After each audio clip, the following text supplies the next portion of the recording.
The champagne glass shattered against the marble floor, sending crystal fragments across Laura's designer heels like confetti. "There are new rules awaiting my husband now," she announced to our living room full of guests, her voice carrying that particular brand of suburban entitlement that makes you want to check your wallet and your dignity. Before we dive deeper into this story, I have one small request. Please subscribe, drop a like, comment, and hit that hype button to boost this channel so more people can discover these incredible Reddit stories. I stood there, holding my bourbon, watching my wife of 12 years publicly humiliate me at her own birthday party. The irony wasn't lost on me. I'd spent $3,000 on this little soiree, complete with catered hors d'oeuvres and a bartender who probably made more per hour than I did selling real estate in this godforsaken city. "Mark, darling," Laura continued, her perfectly manicured hand gesturing toward me like I was a piece of furniture she was considering donating to charity. "We need to discuss your limitations." The crowd, a collection of her yoga friends, book club members, and assorted neighborhood royalty, tittered with the kind of nervous laughter that accompanies a public execution. I recognized most of them. Ellen Hartwick from down the street, who'd borrowed my leaf blower 6 months ago and never returned it. Sarah Chen, Laura's supposed best friend who'd been giving me meaningful looks all evening, and standing near the fireplace like some kind of discount Adonis, Alex Morrison. Alex, personal trainer, part-time model, full-time douchebag. The kind of guy who wore designer jeans to casual gatherings and somehow made it look effortless. He was smirking at me now, his artificially whitened teeth gleaming under our recessed lighting. "What kind of limitations are we talking about, sweetheart?" I asked, taking a slow sip of my drink. The bourbon burned, but not as much as the realization that everyone in this room knew something I didn't. Laura exchanged a look with Ellen, then with Alex. The kind of look that passes between conspirators right before they spring their trap. "Well," Laura said, her voice dripping with false sweetness, "I think it's time we acknowledge that some marriages evolve. Some people grow, and others—" She shrugged, letting the implication hang in the air like smoke from a house fire. "Others what?" I pressed. "Others stay exactly the same boring person they were in college," Ellen chimed in, emboldened by wine and the pack mentality of suburban wives on the hunt. The room went quiet, except for the soft jazz playing through our sound system. The same playlist Laura had insisted would create the perfect ambiance for her special day. I'd spent 2 hours setting up those speakers, running cables behind furniture, making sure every corner of our open-concept living space would be filled with her favorite songs. "Boring," I repeated, nodding slowly. "That's interesting feedback, Ellen, especially coming from someone whose idea of excitement is organizing her spice rack alphabetically." A few people chuckled, but the tension in the room ratcheted up another notch. Laura's eyes flashed with anger. She hated when I got sarcastic in front of her friends. It was one of my many limitations, apparently. "This isn't about Ellen," Laura snapped. "This is about us, about what I need, what I deserve." "And what exactly do you deserve, honey?" She looked at Alex again, and this time he stepped forward, inserting himself into what should have been a private conversation between husband and wife. "Laura deserves to be happy," Alex said, his voice carrying the kind of confidence that comes from spending too much time looking at yourself in gym mirrors. "She deserves passion, adventure, someone who can keep up with her."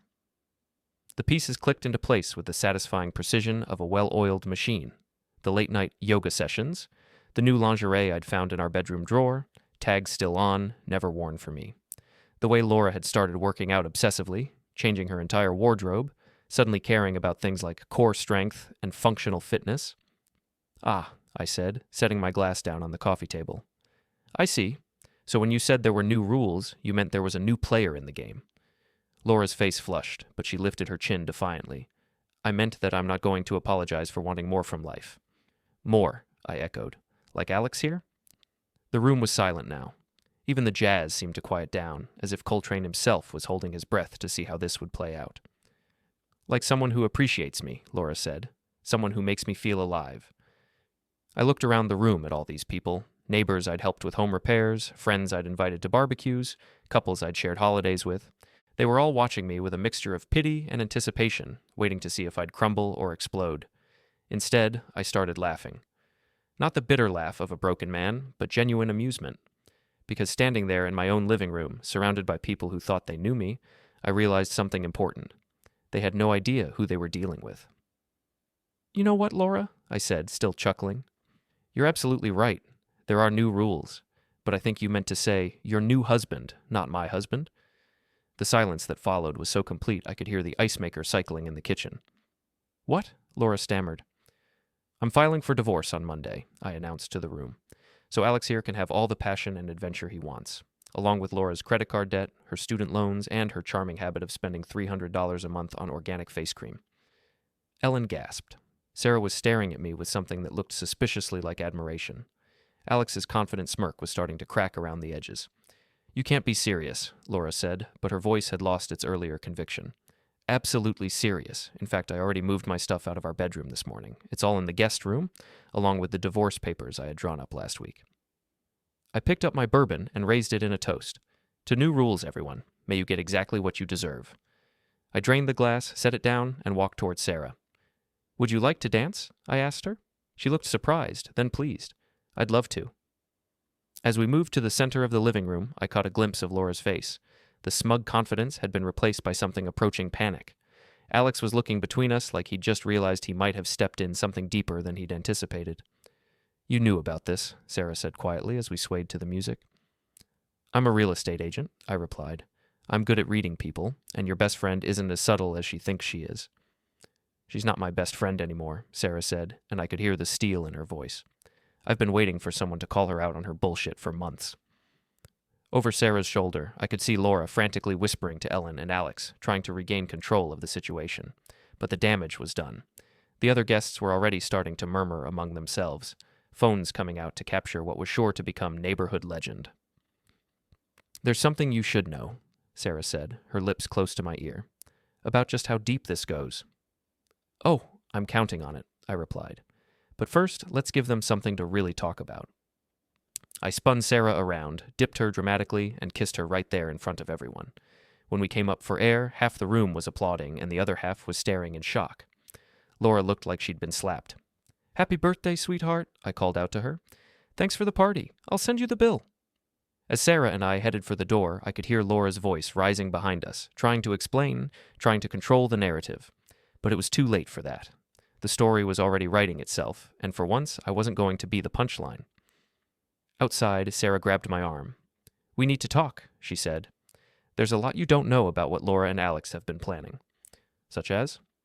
"Such as the fact that they have been trying to figure out how to get you fired from your job and declared mentally unstable so Laura can take the house and everything else." I stopped walking and looked at her. "How do you know that?" "Because Ellen's been feeding me information for weeks. She's not as loyal to Laura as everyone thinks." Sarah pulled out her phone, and because I've been recording their conversations, she showed me the screen, a voice memo app with dozens of files, each labeled with dates and names. "Why?" I asked. "Because Laura's been treating people like garbage for years, and someone needed to document it. I just never thought—" She trailed off, looking back at the house where we could still hear raised voices through the windows. "You never thought what?" "I never thought I'd find someone worth doing something about it for." Standing there on my own front lawn, listening to my marriage implode through the windows of my own house, I realized something. This wasn't the end of anything, it was just the beginning. "Sarah," I said, "how would you like to help me show Laura and Alex what the new rules really look like?" She smiled, and it wasn't a nice smile. It was the kind of smile that meant someone was about to learn a very expensive lesson. "I thought you'd never ask." The next morning, I sat in my kitchen drinking coffee and scrolling through the screenshots Sarah had sent me at 3 a.m. Laura's phone, apparently, was a treasure trove of incriminating evidence. Text messages, photos, even voice memos she'd recorded for Alex describing in graphic detail what she wanted to do to him and what she thought of her pathetic husband. The coffee tasted bitter, but not as bitter as reading my wife's assessment of our 12-year marriage. Mark is like a piece of furniture that talks, useful for paying bills and reaching high shelves, but completely forgettable otherwise. My phone buzzed. Sarah. "Meet me at Grounded Coffee on 5th Street. I have more." Grounded was one of those aggressively hip coffee shops that charged $6 for drinks, with names like The Enlightened Hipster and Capitalist Tears. The kind of place Laura loved and I tolerated. Perfect neutral territory. Sarah was already there when I arrived, sitting in a corner booth with her laptop open and a stack of printed documents beside her. She looked different in the morning light. Less like Laura's friend and more like someone with her own agenda. "How long have you known?" I asked, sliding into the seat across from her. "Known what, specifically? That Laura was cheating?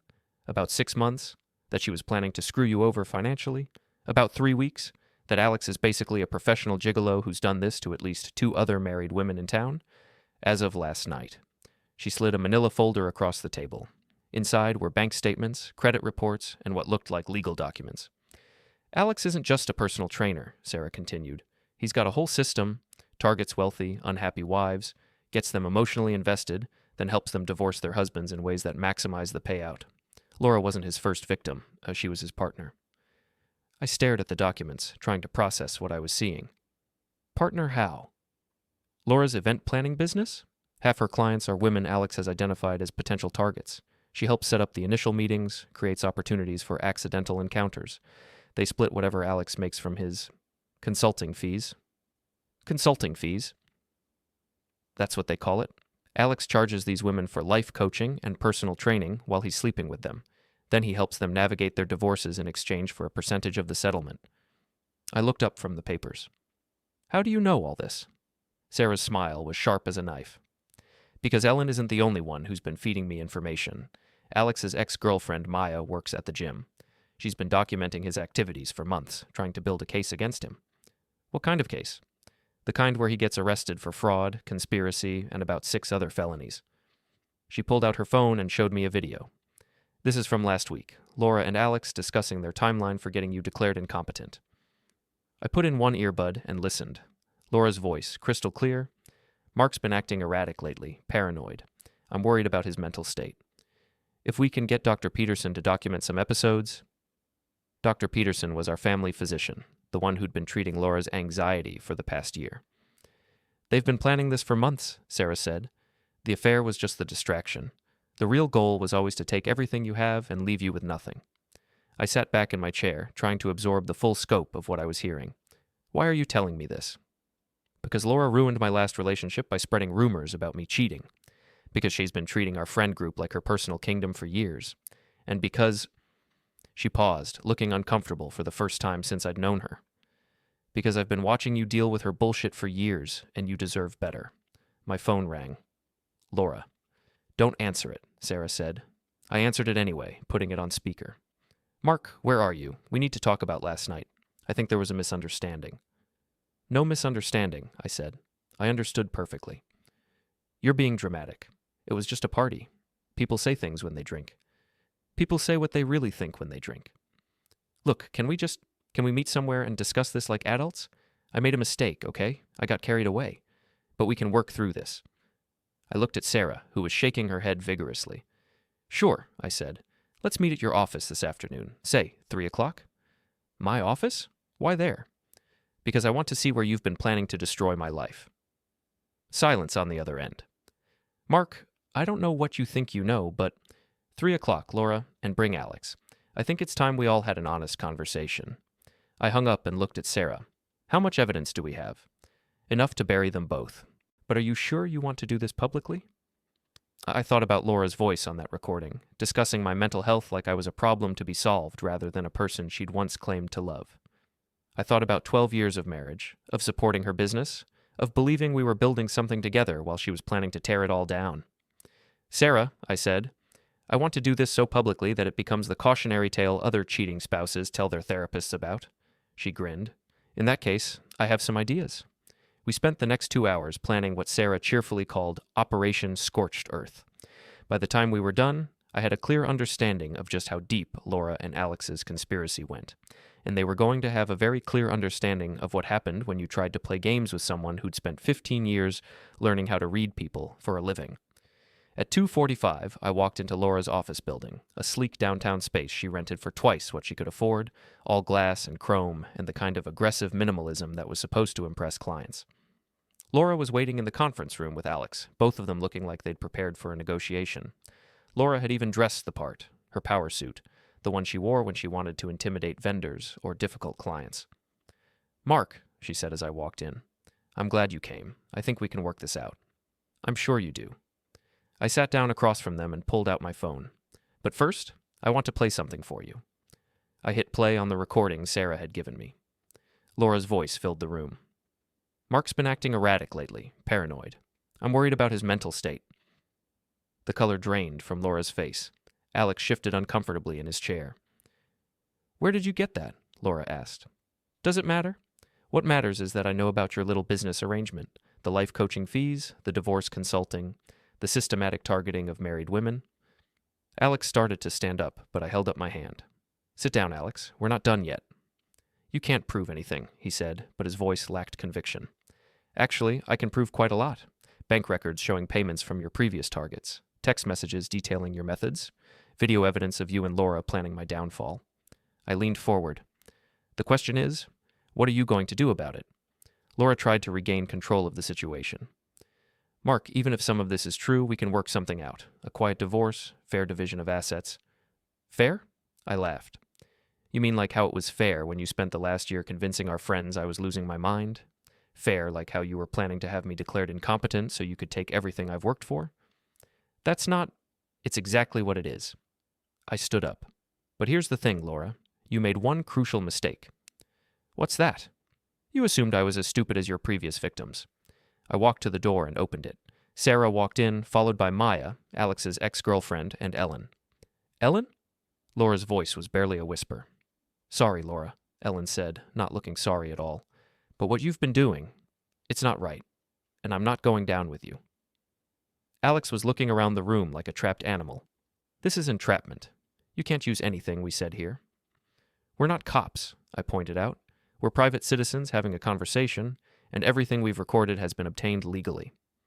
Maya stepped forward and placed a thick folder on the table. Alex Morrison, you're being served with a civil lawsuit for fraud, conspiracy, and breach of fiduciary duty. The other women you've targeted are joining as co-plaintiffs. Alex grabbed the papers, his hands shaking. You can't do this. I never forced anyone to do anything. No, you just systematically manipulated vulnerable women and helped them destroy their marriages for profit, Sarah said. The courts will be very interested in your business model. I looked at Laura, who was staring at the papers like they might burst into flames. As for you, I said, you have a choice. We can do this the easy way or the hard way.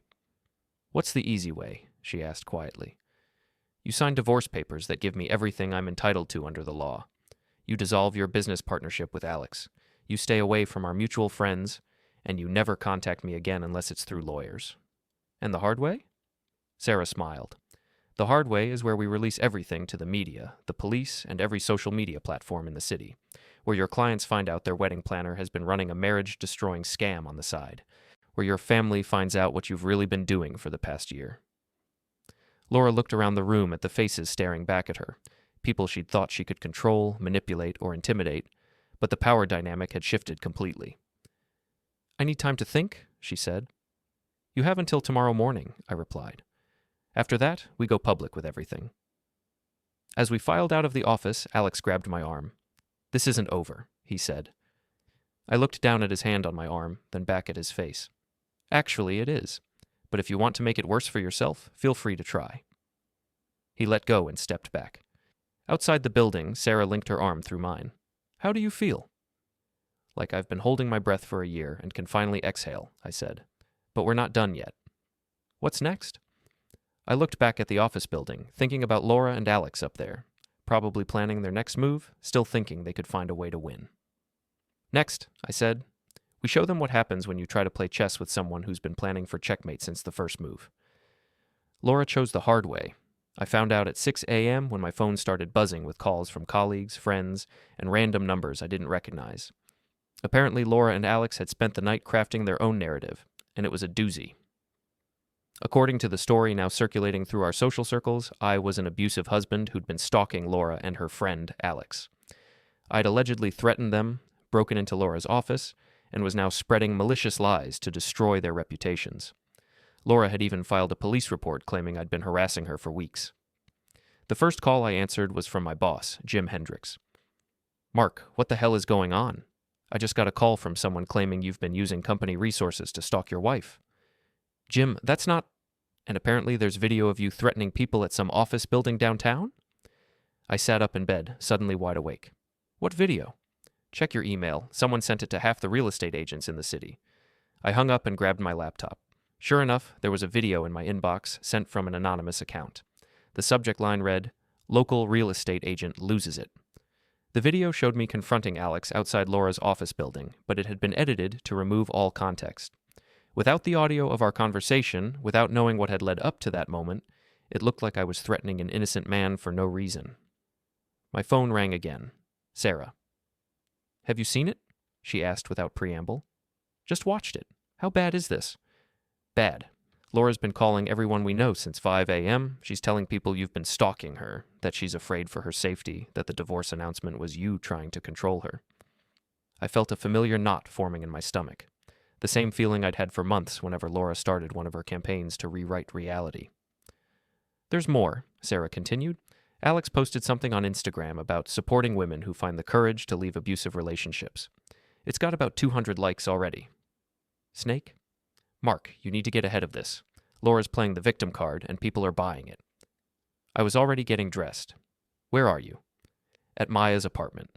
We've been up all night going through everything we have on Alex and Laura. There's more than we thought." "More how?" "More like Laura's been planning this character assassination for weeks.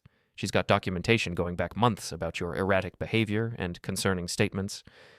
She's been building a case that you're mentally unstable." The knot in my stomach tightened. "Meet me at Grounded in 30 minutes, and bring everything." I hung up and stared at myself in the bathroom mirror.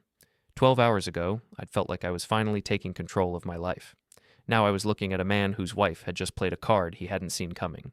But as I brushed my teeth and got ready to face whatever Laura had planned next, I realized something. I wasn't the same person who'd been blindsided at that birthday party. That version of me would have panicked, would have tried to defend himself by explaining and pleading and hoping people would see the truth. This version of me was going to burn their whole operation to the ground. At Grounded, Sarah and Maya had taken over a corner table, laptops and papers spread out like they were running a campaign headquarters, which, I supposed, they were. "Show me what you've got," I said, sitting down with a coffee that cost more than some people made in an hour. Maya slid a tablet across the table. "Alex has been documenting his conquests. Not just photos and videos, financial records, personal information, even psychological profiles of his targets." I scrolled through what looked like a database of local women, complete with photos, income estimates, and notes about their vulnerabilities. Laura was listed as partner, 40% cut of consulting fees. This is... I paused, trying to find the right word. "This is sociopathic." "It gets worse," Sarah said. She showed me another file on her laptop. "Laura's been keeping similar records on our entire friend group. Everyone's secrets, their financial situations, their marriage problems. She's been collecting ammunition for years." I read through entries about people I'd known for a decade, seeing them reduced to bullet points about their weaknesses and potential value to Laura's schemes. There was even an entry about Sarah. "Useful for information gathering. Lonely, wants to belong, could be turned against Mark if necessary." "She had this all planned," I said. "Every bit of it," Maya confirmed, "including the part where she destroys your reputation if you don't go along with her divorce terms." My phone buzzed with a text from an unknown number. "Saw the video, always knew you were a creep, hope Laura gets everything." Then another, "Threatening women? Real classy, Mark." And another, "Your wife deserves better than an abusive asshole." "They're really going all out," I said, showing Sarah the messages. "It's going to get worse before it gets better," she warned. "Laura's got a whole network of people who will believe whatever she tells them." I thought about that for a moment, watching the coffee shop fill up with the morning crowd. Normal people starting their normal days, probably dealing with normal problems like traffic and timelines and whether they'd remembered to pay their electric bill. "You know what the difference is between Laura and me?" I said finally. "What?" "She thinks this is a popularity contest. She's trying to win by getting more people on her side, by controlling the narrative, by making herself look like the victim." "And you think it's something else?" I smiled, and I could feel it wasn't a particularly nice smile. "I think it's war.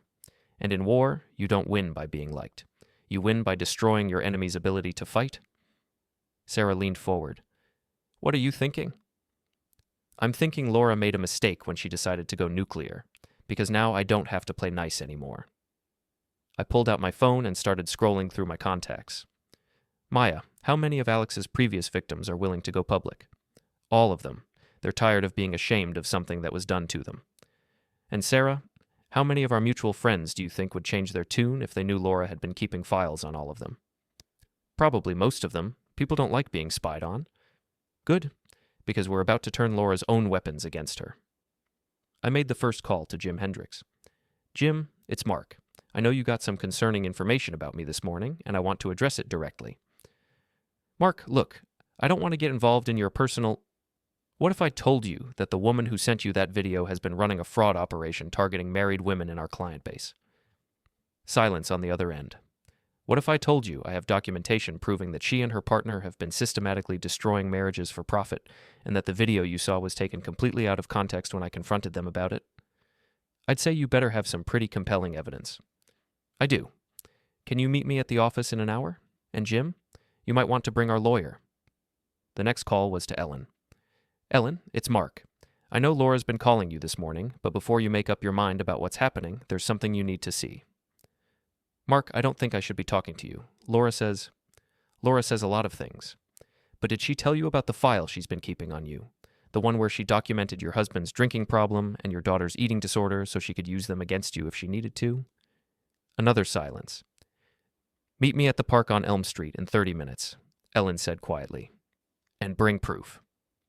By noon, the tide was starting to turn. Jim had seen enough evidence to not only clear me with our company, but to start asking questions about whether Alex and Laura had been targeting our clients. Ellen had called 3 other women from Laura's circle and told them about the files. Maya had connected me with Alex's previous victims, and they were preparing to hold a press conference. But Laura wasn't done fighting. At 2 p.m., I got a call from Detective Ray Morrison. No relation to Alex, thankfully. Mr. Thompson, this is Detective Morrison with the City Police. I need you to come down to the station to answer some questions about a harassment complaint. I'll be right there, I said. And Detective, I'll be bringing my lawyer. The police station smelled like disinfectant and desperation. Detective Morrison was a tired-looking man in his 50s who seemed like he'd rather be anywhere else. Mr. Thompson, your wife has filed a complaint alleging that you've been harassing her and threatening her friend. She's provided video evidence and testimony from witnesses. My lawyer, Janet Pierce, leaned forward. Detective, before my client answers any questions, I'd like to know if you've seen the evidence we submitted this morning regarding Mrs. Thompson's fraudulent activities. What evidence? Janet slid a folder across the table. Bank records, recorded conversations, and testimony from multiple victims of a systematic fraud operation run by Mrs. Thompson and Alex Morrison. The harassment my client is accused of was actually him confronting 2 people who have been running a criminal enterprise. Detective Morrison opened the folder and started reading. His expression grew increasingly grim as he worked through the documents. This is extensive, he said finally. It is, Janet agreed, and we have more, including evidence that Mrs. Thompson has been filing false reports about my client's mental state in preparation for this exact scenario. She's been planning to have me declared incompetent, I added. The harassment complaint is just the latest step in a months-long campaign to destroy my credibility. Detective Morrison looked at me, then at the folder, then back at me. Mr. Thompson, I'm going to need you to walk me through everything from the beginning. It took 2 hours to lay out the full scope of what Laura and Alex had been doing. By the time we were finished, Detective Morrison looked like a man who just realized his simple harassment case had turned into a major fraud investigation. We'll be in touch, he said as Janet and I prepared to leave. And Mr. Thompson, you might want to be careful. If even half of what you've told me is true, these people are more dangerous than they appear. Outside the station, Janet put her hand on my arm. Mark, are you sure you want to keep pushing this? Laura's going to escalate, and it's going to get uglier. I looked back at the police station, thinking about Detective Morrison's warning, thinking about the text messages still coming in from people who believed Laura's version of events. Janet, I said, it's already as ugly as it gets. The only question now is who's going to be left standing when it's over. My phone buzzed with another text, this one from Sarah. Emergency. Meet me at Maya's apartment right now. Laura and Alex are planning something big. I showed the message to Janet. Go, she said, but be careful and document everything. As I drove across town, I realized that Detective Morrison was right about one thing. Laura and Alex were more dangerous than they appeared. But what he didn't understand was that I was, too. And they were about to find out just how dangerous a man could be when he had nothing left to lose and everything to gain. Maya's apartment was in chaos when I arrived. Sarah was pacing by the window, Maya was frantically typing on her laptop, and Ellen was sitting on the couch looking like she'd seen a ghost. What's the emergency? I asked. Sarah turned from the window, her face pale. Laura and Alex are planning to destroy more than just your reputation. They're going after everyone who's been helping us. What do you mean? Maya looked up from her laptop. I just got fired from the gym. My boss said they received credible information that I was stealing from clients and using gym resources for personal vendettas. And I got a call from my ex-husband's lawyer, Ellen added, her voice shaking. Somehow he found out about my daughter's eating disorder and is using it to challenge our custody arrangement. How could he know about that? From Laura's files, Sarah said grimly. She's not just defending herself anymore. She's going scorched earth on anyone who's crossed her. I sat down heavily in Maya's desk chair. What else? Your boss got an anonymous tip that you've been embezzling client funds, Sarah continued, and someone called the state licensing board claiming you've been practicing real estate without proper certification. That's insane. I've been licensed for 15 years. Doesn't matter. They have to investigate any complaint, which means your license gets suspended pending review. Maya closed her laptop and looked at me. Mark, they're not just trying to win anymore. They're trying to make sure that even if they lose, we all lose everything too. I stared at the wall, trying to process the scope of what Laura and Alex were attempting. It wasn't just revenge. It was systematic destruction of everyone who'd opposed them. There's more, Ellen said quietly. Laura called my mother this morning, told her I was having an affair and neglecting my kids. My mom's been crying for 3 hours. Jesus Christ, I muttered. It gets worse, Sarah said. Alex posted on social media that Maya has been stalking him and making false accusations. He's got screenshots of text messages that look like harassment, but they're taken completely out of context. I stood up and started pacing. They're playing a different game than we are. We've been trying to expose the truth, and they're just trying to burn everything down. So what do we do? Maya asked. I thought about that for a moment. Laura and Alex had escalated beyond anything I'd anticipated. They weren't just defending themselves. They were actively trying to destroy the lives of everyone who'd stood against them, which meant the gloves were officially off. We give them what they want, I said finally. What?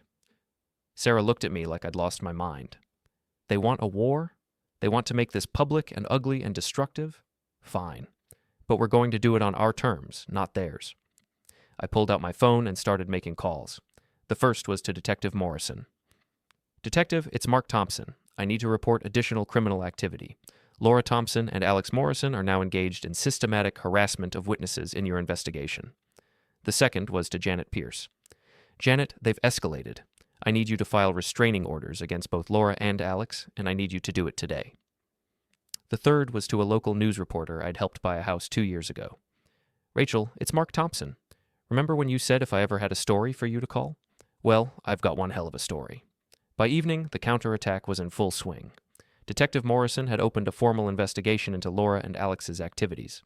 Janet had filed for emergency restraining orders based on their harassment of witnesses, and Rachel Martinez from Channel 7 News was preparing a segment on local fraud ring targets married women. But Laura wasn't done. At 8 p.m., she showed up at Maya's apartment. We heard the pounding on the door first. Not knocking, but actual pounding, like someone was trying to break it down. Maya Chen, I know you're in there. Laura's voice was shrill, unhinged. You've destroyed my life, you lying snake. Maya looked through the peephole. She's got Alex with her, and she looks unhinged. Call the police, I said, but Sarah was already dialing. The pounding continued, getting more violent. Mark, you coward. Come out here and face me.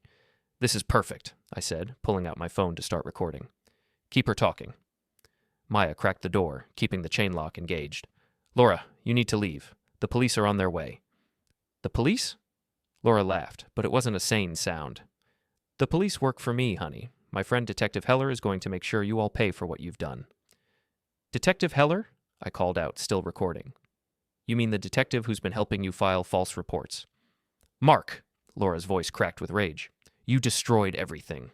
My business, my reputation, my life. For what? Because I found someone who actually appreciates me? I destroyed your life? I moved closer to the door, making sure my phone was capturing everything. Laura, you destroyed your own life when you decided to run a fraud operation instead of just asking for a divorce. Fraud? I helped women find happiness. I helped them escape from men like you. You helped yourself to their money while you ruined their marriages, Sarah called out. Shut up, Sarah. You were supposed to be my friend. I trusted you. You kept files on me, Sarah replied. You documented my personal life so you could use it against me. That's not friendship, Laura. That's surveillance. The pounding stopped suddenly. Through the peephole, Maya could see Laura and Alex having an intense, whispered conversation.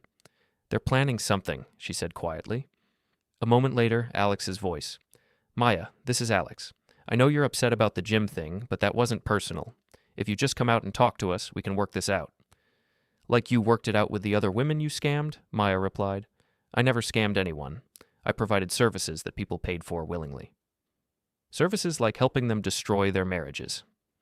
I helped them find the courage to leave relationships that weren't working. I couldn't help but laugh.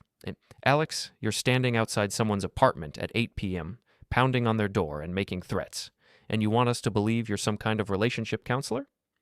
I'm not making threats. I'm trying to have a conversation. The conversation is over, I said. You lost. Both of you. The police know what you've been doing, the media knows, and pretty soon everyone in this city is going to know. You think you've won.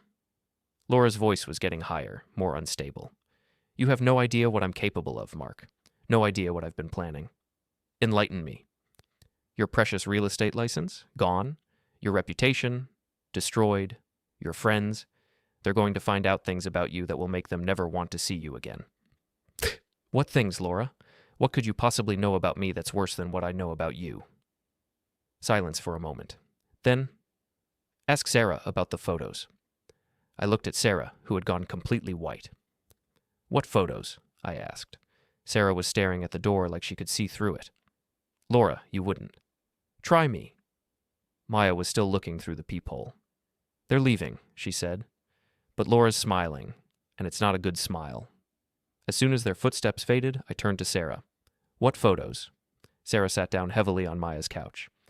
Last year, when Laura and I went to that spa weekend in Chicago, she set me up, got me drunk, arranged for me to be in a compromising position with someone, and took photos. Compromising how? The kind of photos that would end my career and destroy my relationship with my family. Ellen looked confused. But why would she do that? Insurance, I said, the pieces clicking into place. She was collecting leverage on everyone in her life. The files, the photos, the documented secrets. It was all insurance in case she ever needed to control people. Sarah nodded miserably. She's had those photos for months. I've been terrified she'd use them. And now she's desperate enough to do it, Maya added. I looked around the room at these three women who'd risked everything to help me expose Laura and Alex's operation. Ellen, who'd turned against her closest friend. Maya, who'd lost her job. Sarah, who'd been living under the threat of blackmail for months. No, I said finally. No what? Sarah asked. No, she's not going to destroy your life, or any of your lives, because we're not going to let her. Mark, you don't understand. If those photos come out, they're not coming out, because tomorrow morning we're going to end this once and for all. I pulled out my phone and started scrolling through my contacts. What are you doing? Maya asked. Calling in every favor I've earned in 15 years of business. Laura wants to play with people's reputations? Fine. Let's see how her reputation holds up when the entire city knows exactly what she's been doing. I found the number I was looking for and dialed. Tom? It's Mark Thompson. I need a favor, and it's a big one. Tom Rodriguez owned 3 of the most popular restaurants in the city and knew everyone worth knowing. More importantly, he owed me for helping him navigate a complicated commercial real estate deal the year before. Mark, what's going on? I heard some crazy rumors about you and Laura. The rumors are just the beginning, Tom, but I need your help to make sure the truth comes out before the lies do permanent damage. What do you need? I need you to host an event tomorrow night. Nothing fancy, just a gathering of local business owners and community leaders, and I need you to let me make a presentation. What kind of presentation? The kind that's going to save some good people from being destroyed by a couple of sociopaths. Tom was quiet for a moment. This is about more than your marriage, isn't it? Much more. Tom, these people have been systematically destroying families for profit, and now they're trying to destroy anyone who stands in their way. Send me what you've got. If it's as bad as you say, I'll make the calls. I hung up and looked around the room. Tomorrow night, I said, we're going to give Laura and Alex the public forum they seem to want so badly, and we're going to make sure everyone in this city knows exactly who they're dealing with. Sarah looked skeptical. Mark, what if this backfires? What if people don't believe us? Then we'll have tried everything, I replied. But Sarah, I've spent 15 years learning how to read people, how to present information in ways that make them want to buy what I'm selling. Tomorrow night, I'm going to sell the truth so hard that Laura and Alex won't be able to give away their lies. Maya was already opening her laptop. What do you need me to do? I need you to prepare a presentation that documents everything. Every victim, every scheme, every lie they've told. I want it so comprehensive and so damning that no one who sees it will ever question what kind of people we're dealing with. Ellen stood up, looking more determined than I'd ever seen her. What about me? You're going to help me make sure every person who matters in this city is in that room tomorrow night, because Laura's about to learn what happens when you threaten the wrong people. As we worked through the night, preparing for what would either be our vindication or our destruction, I realized something. I wasn't the same man who'd been humiliated at that birthday party. That man would have tried to handle this quietly, would have hoped for the best, and prepared for disappointment. This man was preparing for war. And tomorrow night, Laura and Alex were going to find out what happened when you brought manipulation and lies to a battle against truth and consequences. Tom's restaurant was packed by 7 p.m. Word had spread through the city's business community like wildfire, partly because Tom had an extensive network, and partly because people love watching a spectacular public meltdown. I stood in the back room, adjusting my tie and trying to calm my nerves. Through the door, I could hear the murmur of conversation as nearly 200 people filled the main dining room. Business owners, community leaders, reporters, and half the people who'd been at Laura's birthday party just a week ago. Sarah knocked and entered. "They're here," she said. "Laura and Alex." "Just walked in. Laura's dressed like she's going to a funeral, and Alex looks like he'd rather be anywhere else." I nodded. "Good. Are Maya and Ellen ready?" "Maya's got the presentation loaded and ready to go. Ellen's been working the room for the past hour, making sure people know what they're about to see." "And the others?" "Alex's victims are all here. They're nervous, but they're ready to tell their stories." I took a deep breath and walked to the window that overlooked the dining room. Laura was sitting at a table near the front, surrounded by a few people I didn't recognize, probably the last remnants of her support network. Alex was at the bar, drinking what looked like whiskey and checking his phone every few seconds. They both looked smaller than I remembered. Less imposing, more like what they actually were. Two people who'd built their lives on manipulation and lies, about to face a room full of people who knew the truth. "It's time," I said. Tom Rodriguez stepped up to the small podium he'd set up near the front of the room. The conversation faded down as he tapped the microphone. "Thank you all for coming tonight," he began. "I know this is an unusual gathering, but sometimes unusual circumstances require unusual responses. Mark Thompson has asked for the opportunity to address some serious allegations that have been made against him, and to present information that he believes this community needs to hear." He gestured toward me. "Mark?" I walked to the podium, feeling the weight of 200 pairs of eyes on me. Laura was staring at me with undisguised hatred. Alex was still focused on his phone, but I could see the tension in his shoulders. "Thank you all for coming," I began. "A week ago, most of you knew me as a local real estate agent, a husband, a neighbor. Some of you have done business with me, some of you have been to my house for barbecues or holiday parties." I paused, making eye contact with people throughout the room. "A week ago, my wife announced at her birthday party that there were new rules for our marriage. What I didn't know then was that she'd been planning to implement those new rules for months, with the help of her partner, Alex Morrison." I nodded to Maya, who started the presentation. The first slide appeared on the screen Tom had set up, a simple title: "The New Rules of Ruin: How Two People Systematically Destroyed Marriages for Profit." A murmur went through the room. Laura started to stand up, but Alex grabbed her arm and pulled her back down. "What you're about to see," I continued, "is documentation of a systematic fraud operation that has targeted at least 12 families in our community. The goal was simple: identify unhappy wives, seduce them away from their husbands, and help them divorce in ways that maximized financial gain for everyone involved except the husbands and children."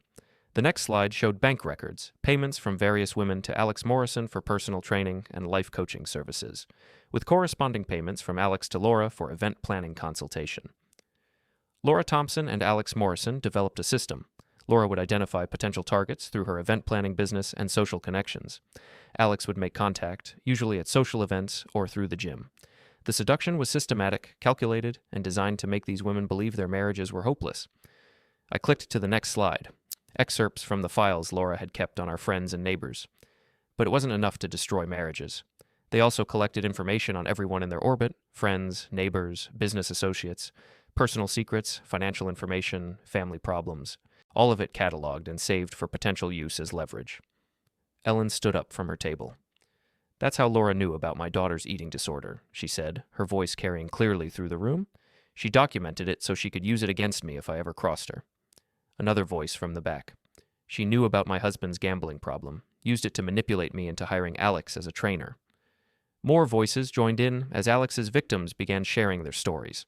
The room was buzzing with anger and disbelief. Laura finally stood up. "This is ridiculous," she said, her voice shaking. Mark is having a breakdown. He's been harassing me and Alex for weeks. This whole presentation is just his way of trying to justify stalking and threatening us." "Is that right, Laura?" I asked. "Am I having a breakdown?" "Yes. You've been acting erratically for months. I've been documenting it because I was worried about your mental health." I nodded to Maya, who clicked to the next slide, a recording device and a transcript.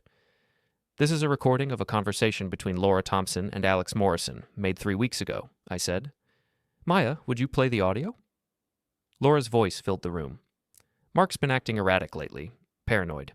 I'm worried about his mental state. If we can get Dr. Peterson to document some episodes, we can use that in the divorce proceedings." The room went completely silent. "Documenting my erratic behavior," I said, "or planning to manufacture evidence of mental instability so you could have me declared incompetent and take everything I own?" Laura's face had gone white. That's taken out of context." "What context makes that acceptable, Laura?"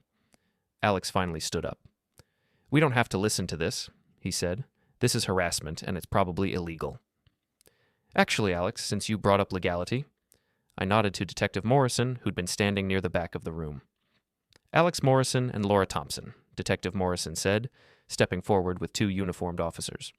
"You're under arrest for conspiracy to commit fraud, extortion, and filing false police reports." The room erupted. People were standing, talking, pointing. Phones were out, recording everything. Alex tried to run for the back exit, but Tom's staff had quietly positioned themselves at all the doors.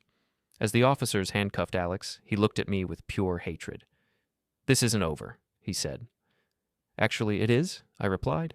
"But thank you for making that threat in front of 200 witnesses and 3 news cameras." Laura was crying now, mascara running down her cheeks as the second officer read her rights. "Mark, please. We can work this out.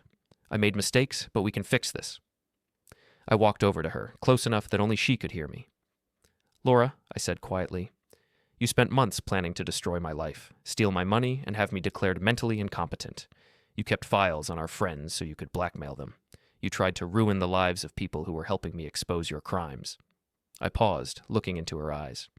"There are new rules now," I continued, "and the new rule is that actions have consequences, real ones, the kind that don't go away when you cry or make excuses or try to blame other people." As the officers led Laura and Alex toward the door, the crowd parted like they were contagious. People were staring at them with a mixture of disgust and fascination, watching 2 people who'd seemed so confident and untouchable just hours before, now reduced to common criminals being hauled away in handcuffs. Rachel Martinez from Channel 7 was already interviewing some of Alex's victims. Tom was fielding questions from other reporters. Ellen was crying, not from sadness, but from relief. Sarah appeared at my side. "How do you feel?" she asked. I watched through the window as Laura and Alex were put into separate police cars. Laura was still crying. Alex was staring straight ahead, probably already planning his legal strategy. "I feel," I said, thinking about it, "like I just took out the trash." "What happens now?" "Now? Now they go to trial for fraud and conspiracy. Their victims get justice, and everyone in this city knows exactly what kind of people they really are." I looked around the room at the faces of people I'd known for years. Neighbors, colleagues, friends who doubted me just hours before, but were now looking at me with something approaching respect. "And I continued, "get to start over. Clean slate, no lies, no manipulation, no games." Sarah smiled. "Think you'll miss the drama?"